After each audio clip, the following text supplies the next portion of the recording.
तीन के भाग्य का धन हर व्यक्ति को मिलता है। पहला बहन बेटी के भाग्य का, दूसरा गौ माता के भाग्य का, तीसरा संत और ब्राह्मण के भाग्य का। अगर आपके घर में बहन बेटी आ रही है, आपके घर में बहनें आ रही हैं, आपके घर में बेटी ने जन्म लिया है, तो उसके भाग्य का धन तुमको जरूर मिलेगा। दूसरे नंबर पर गौ माता अगर तुम्हारे घर में है, या तुम गाय को एक रोटी दे रहे हो, गौ माता की सेवा कर रहे हो, भले तुम्हारी गरीब परिस्थिति है, भले तुम्हारे पास में कुछ भी नहीं है, तो भी तुमने अगर गौ माता की सेवा करी है, गाय को एक रोटी दी है, गाय को चारा दिया है, गाय की सेवा करिए, तो उसके भाग्य का धन तुमको जरूर मिलेगा। दूसरा, तीसरे नंबर पर है संत ब्राह्मण के भाग्य का। अगर कोई ब्राह्मण, कोई संत, कोई साधु, कोई सन्यासी, कोई तपस्वी, कोई साधक, कोई उपासक, कोई ब्राह्मण तुम्हारे घर में आया है, तुम उसकी सेवा कर रहे हो, तुम उसको एक गिलास पानी भरकर पिला रहे हो, तुम उसको भोजन बनाकर खिला रहे हो, उसके भाग्य का धन घटेगा नहीं, उसके भाग्य का धन तुमको प्राप्त होगा। ये तीन के भाग्य का धन कभी नहीं कटता। पहला बहन बेटी के भाग्य का, दूसरा गौ माता के भाग्य का, तीसरा संत ब्राह्मण के भाग्य का। ये कभी नहीं घटता, ये बढ़ता है,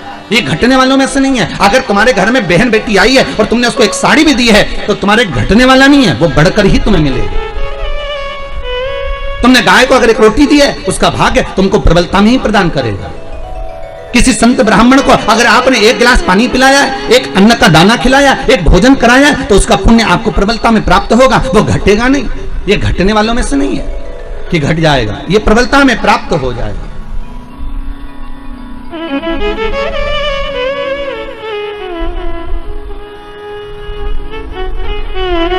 कई लोग कहते हैं भगवान ने कृपा करी, हमारे घर में तो बेटा हो गया, बेटी नहीं है। भगवान की कृपा थी कि बेटी नहीं है। हम कहते हैं किस्मत वाले नहीं हो, भाग्य बेकार है आपका अगर तुम्हारे घर में बेटी नहीं है तो।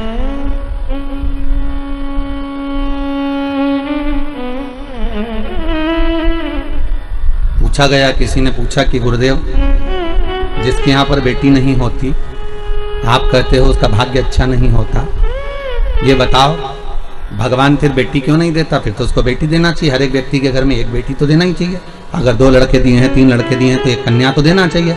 हमने कहा गरुड़ पुराण में लिखा है कि बेटी भगवान जान करके नहीं देता, क्योंकि 94 तरह के नरक में से एक नरक ऐसा है जो कन्यादान करने वाले ही छूट पाते हैं। जिसने कन्यादान नहीं करा होता, उस व्यक्ति को उस नरक में पटका जाता है, और सबसे लंबा समय उसी नरक में पटका जाता है जो कन्यादान का होता है। तो भगवान भी सोच कर देता है कि इसको अगर नरक भेजना है, थोड़ा बहुत तो मतलब भले इसने पुण्य करा, भले सारे सत्कर्म करे, पर कन्यादान नहीं करा, तो भगवान कहता है इसके एक रास्ता नरक का खुला हुआ है, इसको नरक थोड़ा सा तो भोगना ही पड़ेगा, क्योंकि कन्यादान नहीं करे।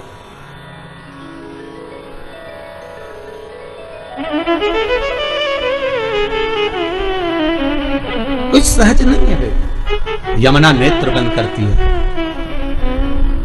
नेत्र बंद। मां कह रही है, यमराज सूर्य नारायण की गोद में जाकर बैठे हैं, तुम नहीं बैठोगी जाके? यमुना कहती है, मां भैया बैठा है ना, मुझे जाने की जरूरत नहीं है, मैं नहीं जाऊंगा। मां संध्या देवी कह रही है, तुम्हारे पिता सूर्य नारायण से तुम्हारा भाई बहुत कुछ मांग रहा है, क्या तुम कुछ नहीं मांगोगी? यमुना कुछ तो मांग लो। यमुना कहती है, मैं नहीं मांगूंगा। 12 वर्ष की यमुना जी हो गई। कितने साल की हुई? 12 वर्ष। इस कथा को आपने सुना ना सुना, पर आज यमुना छठ है, यमुना जी का प्रागट्य दिवस है। श्रीमद् वल्लभाचार्य जी ने यमुना जी के महत्व को बहुत दर्शाया। नमामि यमुना महम सकल सिद्धि हे तुम मुदा मुरारी पद पंकज स्फुरंद मंडित कंठमा तटस्थ नवकानना प्रगट मोद पुष्पाम्बुना सुरसुर सब पूजिते स्मृतम श्री विवृति। यमुना के एक एक महत्व का व्याख्यान वर्णन श्रीमद् वल्लभाचार्य जी ने कहा।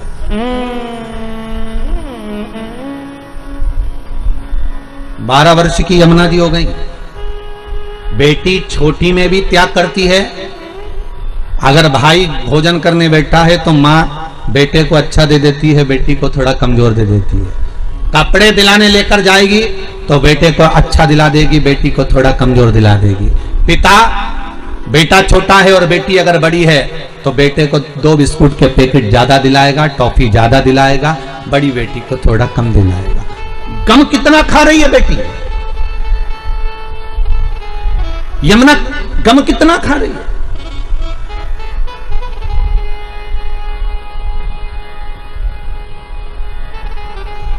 दिला दिया। बड़ी हो गई, 12 वर्ष की हो गई।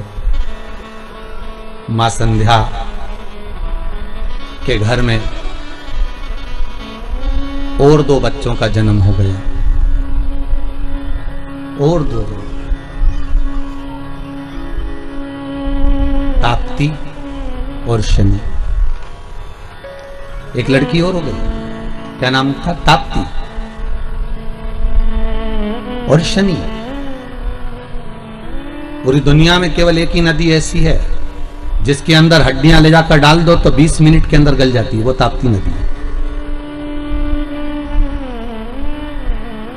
20 मिनट में हड्डियां गल जाती है, ताप्ती। 2 बेटी, एक बेटी और एक बेटा और हो गया, शनि महाराज और ताप्ती। यमुना 12 वर्ष की, 12 वर्ष की। आज मौन थी, ताप्ती ने पूछ लिया। ताप्ती बोली, यमुना तू बहुत मौन रहती है, कुछ बोलती क्यों नहीं है? तेरे मन में क्या है? तू कुछ तो बोल।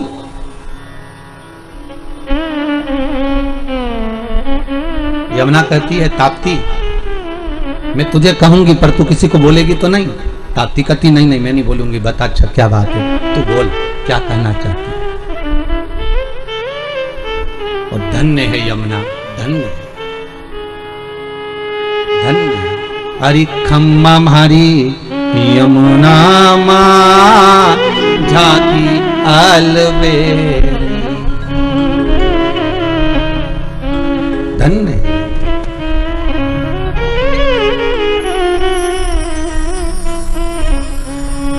पाऊं पे जनिया चुड़ला जिसो है,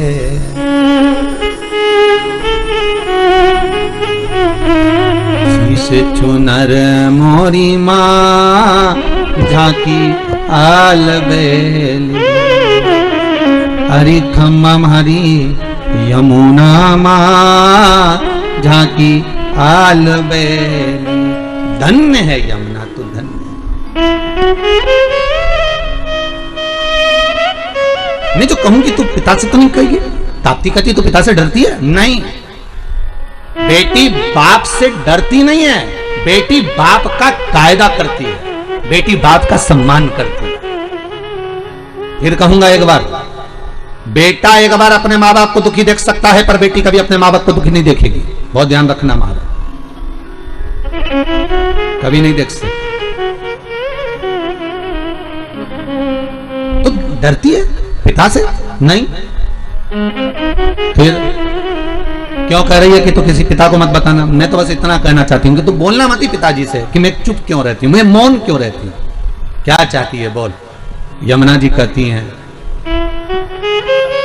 मैंने पिता के मुख से सुना है द्वापर में भगवान विष्णु का एक अवतार पृथ्वी पर होगा और भगवान कृष्ण रूप में देवकी के गर्भ से प्रकट होकर यशोदा की गोद में जाकर खेलेंगे और उनका श्याम वर्ण रहेगा, बड़े श्याम वर्ण के वो रहेंगे, सांवरे वो रहेंगे।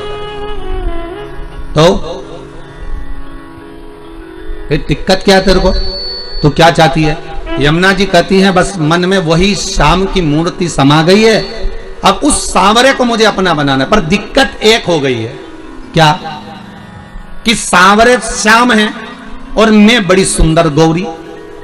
कहते हैं 33 कोटि देवताओं में सारे देवी देवताओं को लाकर खड़ा कर दो और उन देवी देवताओं की पुत्र पुत्र वधुओं को खड़ा कर दो, उनकी बेटियों को खड़ा कर दो, उसमें भगवान सूर्य नारायण के सारे बच्चों को खड़ा कर दो, सारे देवी देवताओं की संतानों को लाकर खड़ा कर दो, उसमें सर्वश्रेष्ठ सुंदरता अगर किसी की थी तो महारानी यमुना की थी। इतनी सुंदर, इतनी गौरवर्ण, पूरा शरीर गौरा, मां बड़ी सुंदर, बड़े बड़े नयन, पर पिता के कारण नीचे दृष्टि रखती थी।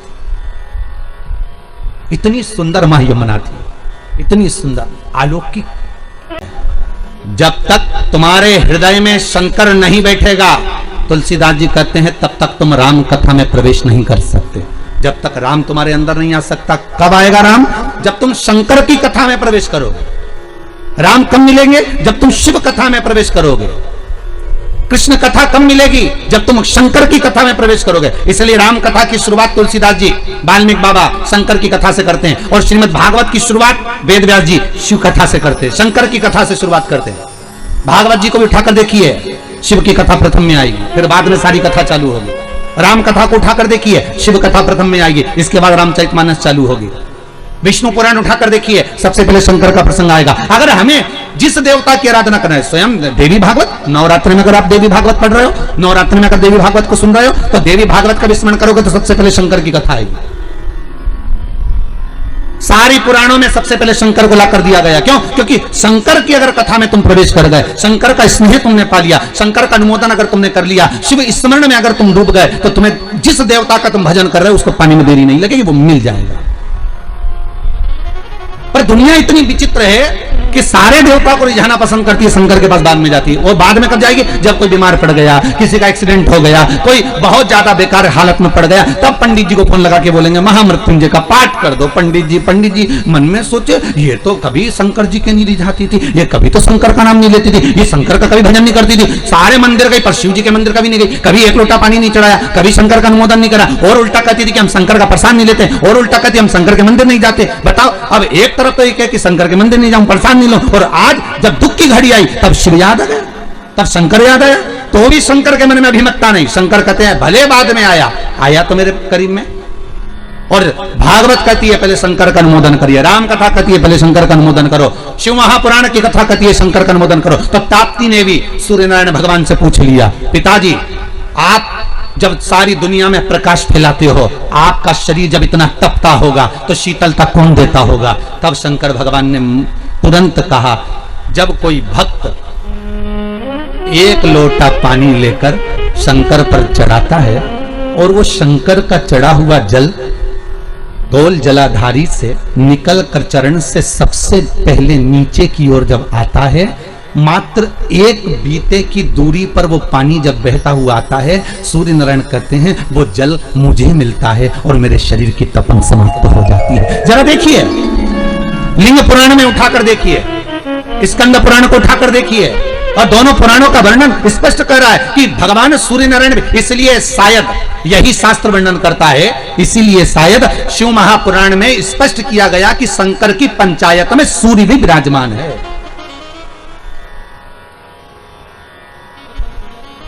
शंकर जी की पंचायत का मंदिर है क्या पांडे तारा में कहीं? शिव पंचायत का? अरे बोलो तो सही, शिव पंचायत का कोई मंदिर है? नहीं है। शिव परिवार का तो होगा पर पंचायत का नहीं होगा। पंचायत का मंदिर तो मुझे नहीं लगता कि प्रतापगढ़ में भी है, शायद है प्रतापगढ़ में पंचायत का मंदिर, बहुत बढ़िया होना चाहिए, बहुत बहुत सुंदर बात। शिव पंचायत, पंचायत में कौन कौन होते हैं?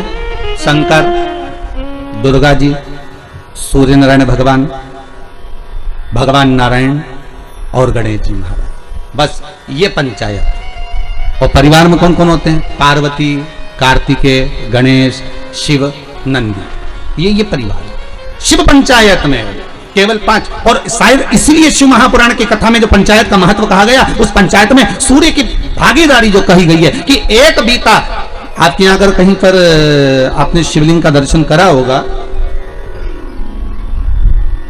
ये शिवलिंग है, ये जलाधारी है, ये पानी निकलने का स्थान है, यहां से जहां से पानी नीचे गिर गया और गिरने के बाद जब एक बीते तक जाता है, उस एक बीते पर सूर्य नारायण भगवान का भाग चालू हो जाता है, एक बीते पर।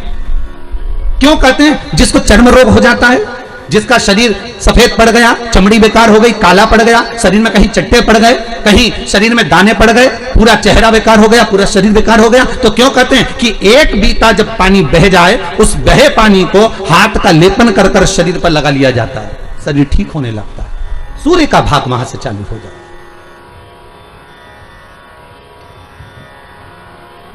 शिव पंचायत का बड़ा महत्व है महाराज जी।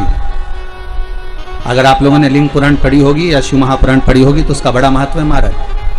कहते हैं अदालत में अगर कोई केस चल रहा है, चाहे वो नौकरी से जुड़ा हुआ हो, चाहे सर्विस से जुड़ा हुआ हो, चाहे प्रॉपर्टी से जुड़ा हुआ हो, अदालत में अगर कोई केस चल रहा है और बहुत समय से चल रहा है और उसकी कोई सफलता नहीं मिल रही, कोई सफलता नहीं मिल रही, तो शिव पंचायत के मंदिर में जाकर महाराज 5 पुष्प, एक एक पुष्प एक एक देवता देवी को समर्पित कर दो और उनके चरण में मक्खन का लेपन कर दो। काय का लेपन करना है?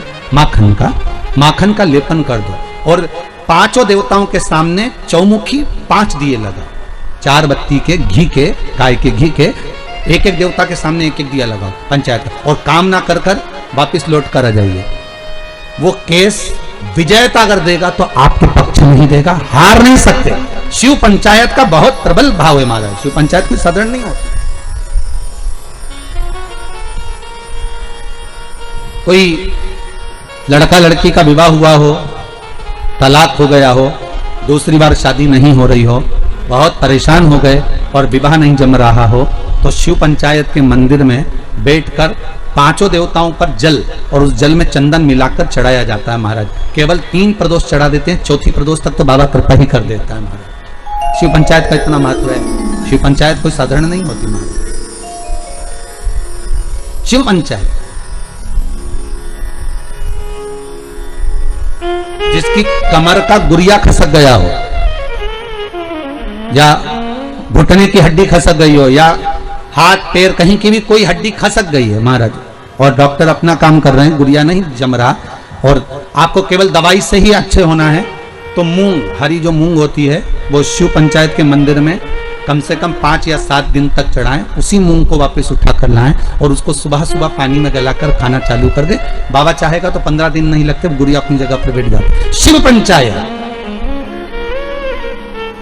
शिव पंचायत का बड़ा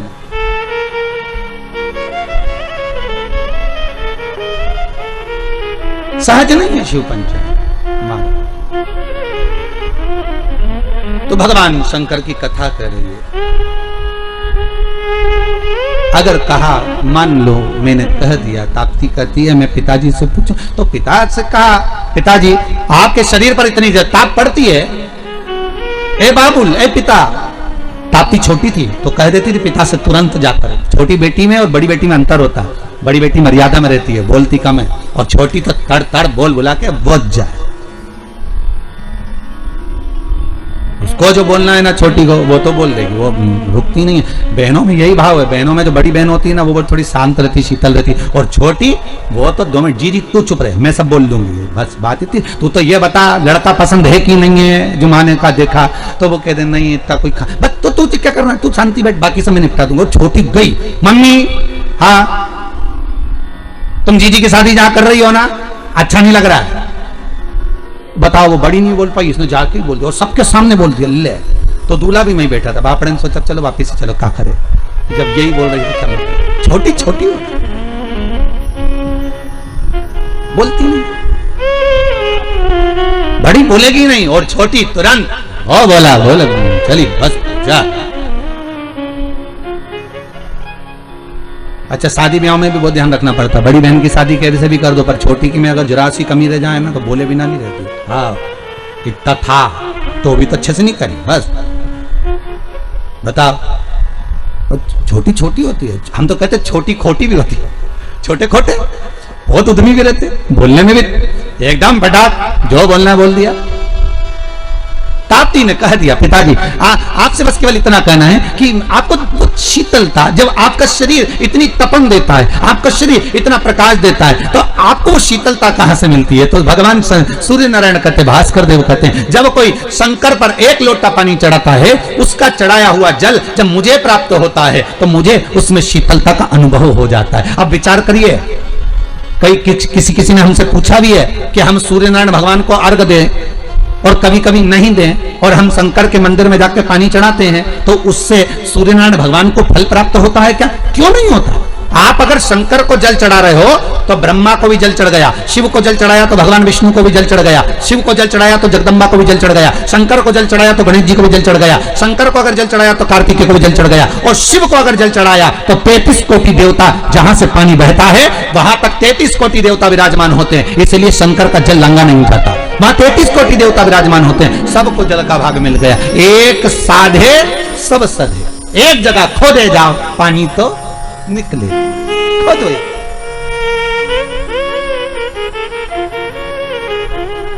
मिल गया।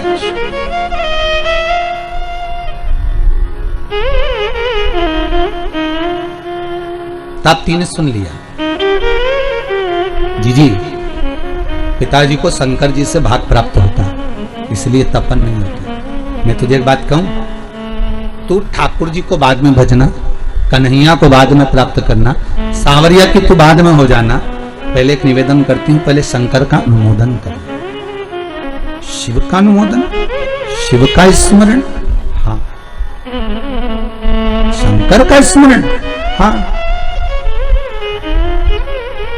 यमुना जी बोली, पर पिता से मेरे को ये पूछना पड़ेगा कि मैं शिव का स्मरण तो करूंगी, जब तो करूंगी तब तो करूंगी, पर फल कहां मिलेगा?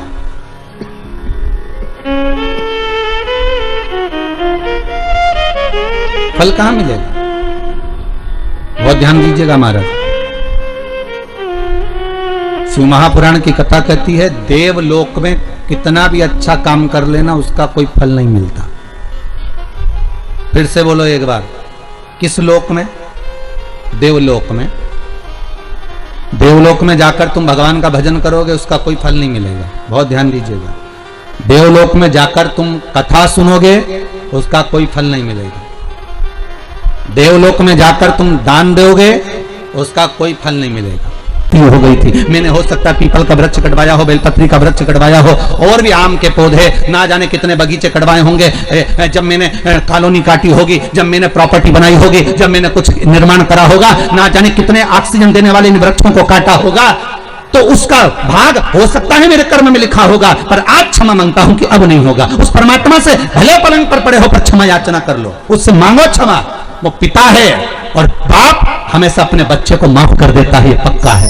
हो सकता है गलती हुई होगी तो मेरा शंभु, मेरा त्रिकालदर्शी, मेरा कैलाशी क्षमा भी करे।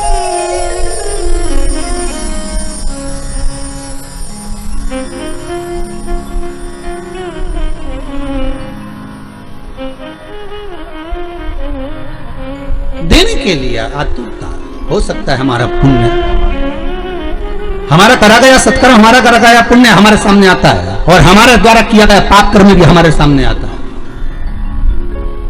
पाप कर्म भी हमारे सामने आता है।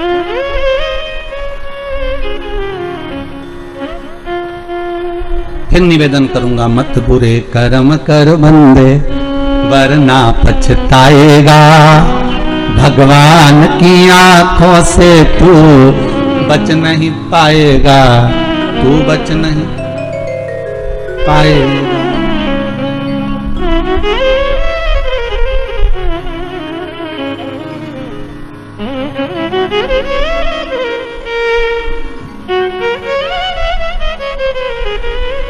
आज एक हमारे भुसावल महाराष्ट्र के एक शिष्य हैं, वो पुलिस में सर्विस करते हैं, ठीक है, तो रणवीर जी करके उनका नाम है। उन्होंने एक प्रश्न किया है व्हाट्सएप पर, प्रश्न बहुत सारे होते हैं, तो उन्होंने सीओर प्रश्न भेजा होगा, वहां से हमारे पास आया कि गुरुदेव, जब इतनी बड़ी महामारी चल रही है, इतना बड़ा क्रम चल रहा है, उसके बाद में भी सब अपने अपने घर में बैठे रहते हैं, पर पुलिस वालों को बेचारों को बाहर लगाया जाता है। हम पुलिस में सर्विस करते हैं और हम कोई बाहर लगाते हैं, हर जरा सी भी समस्या होगी तो पहले पुलिस बाहर खड़ी होगी। युद्ध भी हो रहा है तो उन्हीं को लगाया जाता है, दंगा भी हो तो उन्हीं को आओ आगे, कोई हड़ताल भी करे तो उन्हीं को आगे रखा जाए, बीमारी भी है तो तुम ही आगे आओ। तो ऐसा हमारे साथ क्यों होता है? तो हमने उनको लिखकर भेजा है कि जब अमृत निकला था तो वो कलश जो था ना, उसका भाग अमृत तो सबने पी लिया था, पर जो खाली जो लोटा था ना, वो तुम्हारे खाते में आ गया था। और तुम्हारे खाते में जब वो खाली लोटा आया, पर दुनिया के लोगों ने देख लिया कि लोटा इन्हीं की ही मिला है, तो अमृत इन्हीं ने पिया, तो सबको लगता है कि इनने अमृत पी रखा है, इसलिए इनको आगे खड़ा कर दिया। वो लोटा तुम्हारे पास में है, भले अमृत दुनिया ने पिया हो, और लोटा तुम्हारे पास है। तो दुनिया ये जानती है कि इनने अमृत तत्व को पी रखा है, इसलिए इनको आगे रखा जाए। और विश्वास रखकर जब आप आगे बढ़ते हो, विक्रम जी, हमने उनको कहा जब आप आगे बढ़ते हो विश्वास रखकर, तो बाबा भी तुम्हारा साथ देता है, तुम घबराना नहीं।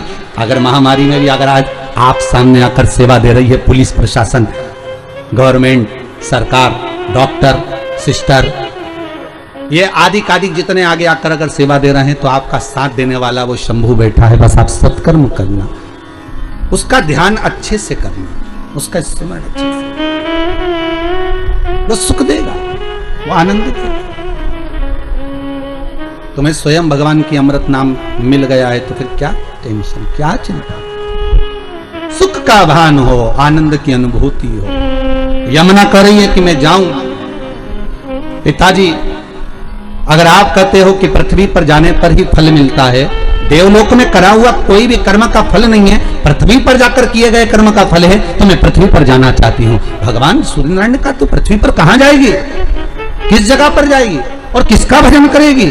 तो सूर्यनारायण भगवान के सामने यमुना जी कहती है, बस जिस शंकर की आराधना मेरे पिता करते हैं, उस शंकर का अनुमोदन में करूंगी। किस लिए करेगी? बस मेरा जो स्वरूप है गोरा, मुझे श्याम बनाना है, श्याम के साथ में रहना है, तो मैं कहाँ जाऊं?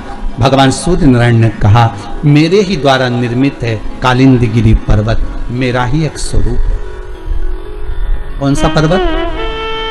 क्या नाम था? कालिंदगिरी। कालिंदगिरी पर्वत मेरा एक स्वरूप है। यमुना, जाओ भूमंडल पर, तुम वहां जाकर तप साधना करो। कालिंदगिरी पर्वत पर यमुना जी चली गई, 12 वर्ष की थी, तप साधना में जो लगी, ऐसी तप साधना करी शंकर भगवान की, ऐसी तप साधना करी, ऐसी तप साधना करी। शंकर भगवान आ गए, कालिंदी मांग तुझे क्या चाहिए? कालिंदी? यमुना जी कहती मेरा नाम यमुना है। शिव करे नहीं, तो कालिंदगिरी पर्वत पर बैठकर तप करिए, तेरा नाम कालिंदी होगा, बोल तुझे क्या चाहिए? यमुना जी कहती हैं, बस इतना कर दीजिए कि मैं जिस शाम का भजन करती हूँ उसके जैसा कलर कर दीजिए। शंकर भगवान ने कहा, उसके जैसा बनने के लिए तुझे एक काम करना पड़ेगा। क्या? जल के रूप में तू प्रवाहित होगी और मैं उस जल में एक डुबकी लगाकर बाहर निकलूंगा, तो मेरा कलर तुझे प्राप्त हो जाएगा, मेरी भस्म तुझे प्राप्त हो जाएगी। जैसे ही भस्म तुझे मिलेगी तो श्याम वर्ण धारण कर लेगी। और यमुना ने तप साधना करते हुए जल का वेग लिया, और उस जल में स्वयं शंकर भगवान ने बैठकर भगवान नारायण का स्मरण करा, तो भगवान का जो भस्म थी वो यमुना जी को प्राप्त होकर यमुना का कलर श्याम हो गया, श्याम यमुना हो गया। और यमुना का कलर जब श्याम हुआ, वही यमुना भ्रमण करती करती करती करती जब आगे बढ़ती बढ़ती ब्रजमंडल में पहुंच गई। ब्रजमंडल में पहुंचने के बाद भी यमुना का मन स्थिर नहीं हुआ। वो सांवरा कब मिलेगा, वो सांवरा कब मिलेगा? तो क्या द्वापर तो आन दो, द्वापर तो आन दो। ये कब की कथा है? ये कथा कब की है? सत्ययुग की। अभी आने वाला त्रेता फिर आएगा, द्वापर तो आन दो। तो द्वापर आएगा तब तो कृष्ण आएगा, तब तक मैं ऐसे ही बहती रहूंगी जल वेग में। हाँ, क्या चाहती है बोलो? तो कहा, जिस ब्रजमंडल में मेरा सांवरा, मेरा सांवरिया, मेरा कृष्ण प्रगटेगा, उस ब्रजमंडल में मेरा एक महल बनवा दो, मेरे ही जल के ऊपर, मैं उसमें बैठकर साधना करूंगी। यमुना के जल के ऊपर ही एक महल बनाया गया। उस महल में बैठकर यमुना 12 वर्ष की कन्या जब तप साधना में लीन हो गई, कई युग निकल गए, कहते हैं सतयुग गया, त्रेता गया, द्वापर आ गया, और यमुना उस कक्ष से, उस कुंज से, उस कमरे से, उस भवन से बाहर नहीं निकली। यमुना तप करती रही, और आखिरी में जब यमुना को सूचना मिल गई कि सांवरा प्रकट होकर मेरे घाट के नजदीक में आ गया, पहली बार जब ठाकुर छोटी सी अवस्था धारण कर कर बाहर आए, तो वही उस कुंज में, उस भवन में प्रवेश कर गए, और यमुना जी का हाथ पकड़ा, और भगवान कृष्ण खुद यमुना को निकालकर उस भवन से बाहर लेकर आ गए। यमुना को देखकर सांवरिया बोले, तू तो मेरे जैसी दिखती है, मेरा स्वरूप तुझे मिला, तू मेरे जैसी दिखती है। यमुना चरण पकड़ लेती है, कहती है नाथ बस मैं आपकी ही होना चाहती हूं। भगवान ने कहा चिंता मत कर, अभी नहीं, जब मैं बड़ा हो जाऊंगा, मथुरा छोड़ दूंगा, जब मथुरा से जाऊंगा तब कालंदी तुझे लेकर द्वारका जाऊंगा, तुम मेरे साथ चलना, मेरी पटरानी बनकर बैठना, जब तक अटखेलियां यहीं करेंगे, यहीं विराजना। सहजता नहीं है।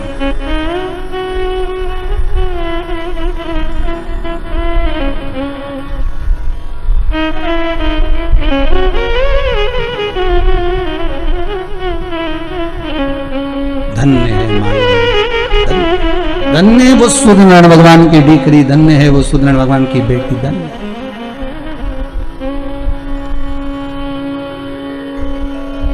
धन्य साधारण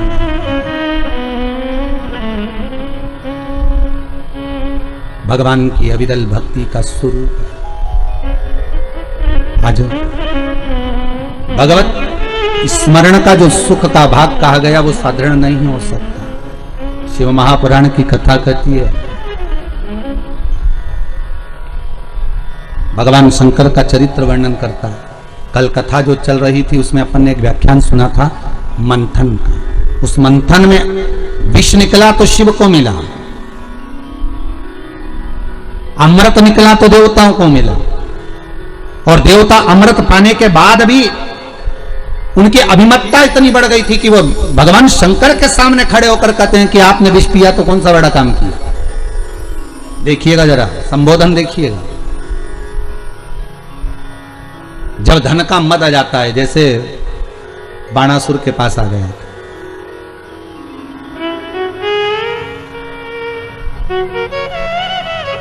कितना तप करा था बाणासुर ने, बहुत साधना करी, और बाणासुर ने जब तप करा, तब करने के बाद बाणासुर के पास में जब बहुत तब बाणासुर ने कर लिया, शंकर जी प्रकट हो गए, मांगो तुम्हें क्या चाहिए, क्या चाहते हो तुम, क्या मांग रहे हो, क्या दें हम तुमको, बोलो क्या प्रदान किया जाए, हम तुम्हें क्या दे सकते हैं, बोलो। बाणासुर ने कहा अगर आप हमें देना चाहते हैं तो हमारे हजारों हाथ कर दीजिए। शिव जी ने कहा ठीक है, हजारों हाथ दे दिया। अब हजारों हाथ मिल गए तो बाणासुर जहां युद्ध करने जाते वहां विजय होकर आ जाते। अब बाणासुर को लगता कि बता मेरे इतने हाथ, अब तो कोई मेरे से युद्ध करना ही पसंद नहीं करता। अब हाथ खुजाते बाणासुर के, तो एक दिन शंकर जी के पास ही पहुंच गया। शंकर जी से बोला भोलेनाथ भोलेनाथ। शंकर जी बोले बोलो क्या बात है, आप फिर वापिस आ गए, तुम क्या मांगना चाहते हो? मांगना नहीं है, आपके साथ युद्ध करना है। शंकर जी ने पूछा मेरे साथ युद्ध काय को? तो बाणासुर कहते हैं अब मेरे इतने हाथ देखकर कोई मुझसे युद्ध नहीं लड़ता, सब मेरे सामने हार जाते हैं। अब मेरे से कोई युद्ध लड़ने वाला चाहिए तो युद्ध लड़ने वाला कोई दूसरा नहीं, तुम मेरे सामने युद्ध करने आओ। शंकर भगवान बैठे थे, पार्वती मैया की आंखों में अश्रु भर गए। मां जगत जननी जगदम्बा रो पड़ी। शिव जी ने पूछा पार्वती तू क्यों रो रही है? पार्वती जी कहती है आप कहते थे कि बाणासुर तो मेरा शिष्य है, बाणासुर तो मेरा गण है, बाणासुर तो मेरा द्वारपाल है, और ये बाणासुर तो हाथ सामने आकर कह रहा है कि तुम युद्ध लड़ो, मेरे को तुमसे युद्ध लड़ना है। पार्वती चिंता मत कर, चिंता नहीं करना, अपने को टेंशन नहीं लेना हो, है कि चिंता करना। जरा जरा सी बात में तू रोने बैठ जाती है टेंशन लेकर। अब नारी का स्वभाव है, स्त्री है। आप में भी कई माताएं ऐसी होंगी, जरा सी बात टेंशन आ जाए तो रोने बैठ जाए बेचारी, फिर टेंशन आ जाए, फिर अब नारी का स्वभाव है, उसको हो जाता है ऐसा भाव प्रकट हो जाता। हो गए, क्यों रो रही है? बस आप जान तो रहे हो प्रभु कि वो बाणासुर आपको ललकार रहा है, तो ललकारने दे, तो क्यों चिंता करती है? बाणासुर ने फिर आवाज लगाई, हे भोलेनाथ क्या मुझसे डर गए? शंकर भगवान बाहर नहीं निकले तो स्वयं भगवान विष्णु को क्रोध आ गया, और भगवान विष्णु आकर भगवान शंकर से कहने लगे आप इससे भय खा रहे हो, आप इससे डर रहे हो? शिव जी बोले मैं इससे डर नहीं रहा, मैं इससे भय नहीं खा रहा हूं, मैं डरा नहीं हूं इससे, हो मैं डर नहीं रहा हूं इससे। तो फिर आप युद्ध करने क्यों नहीं जाते? जाओ युद्ध करने के लिए। शंकर भगवान